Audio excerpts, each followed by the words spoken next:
vermiş %5'i kaldı. İzni açıklandı.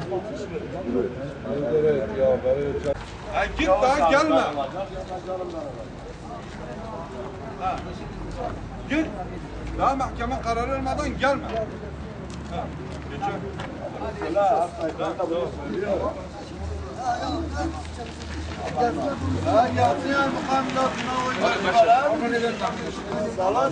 Güzel mi? Vallahi evimizi yanında çizişimiz yanında. Ben sana diyorum aslında. 3 katlar burası, 2 katlar. 2 katlarda 200 tane hane oturuyor. Anladın ne diyorum abi? 120 tanesi vermemiş. Tapusunu vermemiş. Bak buranın ruhsatı yok. Burası imar 18'e açılmamış. Bunlar kanunsuz iş yapıyorlar. Kira yok. Anlaşma yok. Uzlaşma yok. Bu kadar abi. Başka ne söyleyeyim? Söyle saklanacağına gel bu mahallenin rezilliğini gör.